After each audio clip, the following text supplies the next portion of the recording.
14th Amendment, Section 4, allows for payment and bounties for services in suppressing insurrection and rebellion. In other words, authorized official persons are able to dip into those individual cestui trust funds upon a belligerent claim. Number 4, the United States is and has been in perpetual bankruptcy since 1933. This is the third time in history. In order to fund this bankruptcy, the state seized the certificate of live birth and monetizes it. This securitization obviously is not the man himself, but rather the fictional piece of paper or property / title / name / estate where the state holds legal title. On the certificate of live birth, besides the name of the mother, it may also include the newborn's footprints. Because the government can only interact with fictional entities or a transmitting utility, the newborn, as now codified in legal statute as an infant, is considered death in absentia, missing or lost at sea, or civilly dead by operation of law. In reality, babies born as differentiated as infants in, and I stress in, the United States are the real source pledge of credit for the United States. The United States gives no consideration for this transaction, thus leaving the man spoliated or naked. When man uses state property or the name for any commercial transaction, the state is able to monetize that transaction and receive benefit. The United States accepts, uses, and benefits from all the future potential labor or energy, as fictions can give nothing because they are fiction, of the real men and women for the purpose of maintaining its foreign armies and administration. Without that, those babies' energies, the United States could and would not exist. Thus, an estate is created, held in trust where the principal property usufruct cannot be touched and is held in abeyance. Only the profits and gains, CAFRA, from the principal, thus this is the benefit received derived from that property, title, name by the state sovereign government, leaving man spoliated or naked. Since the infant is considered missing, when the child grows up, now an adult, and is asked for an example, please state your name, the adult states John Doe.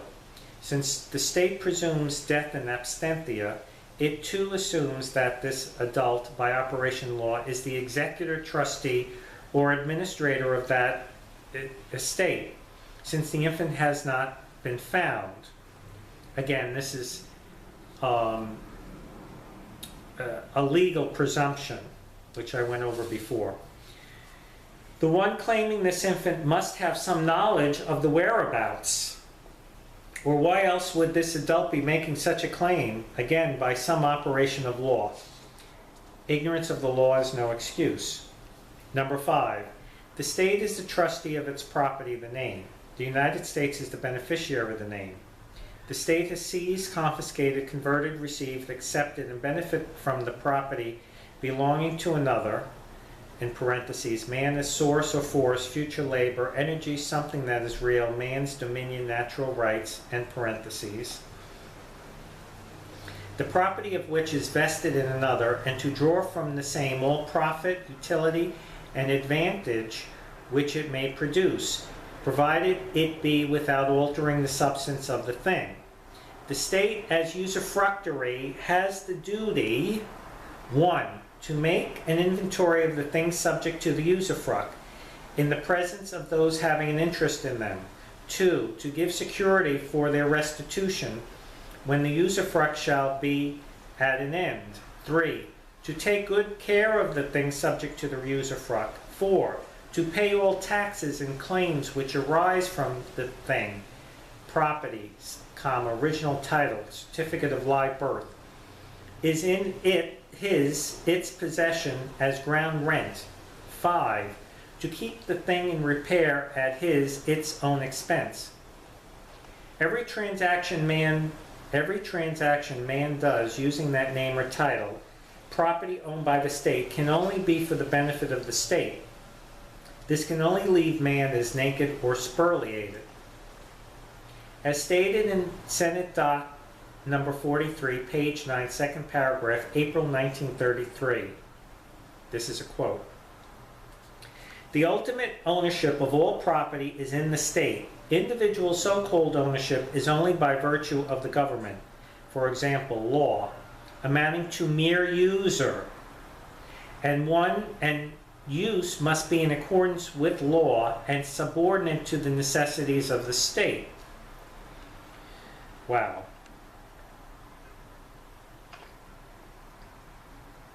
In unconstitutional reality, nothing can be owned by man due to the withdrawal of substance, gold or silver, from the system, and thus nothing can be paid for.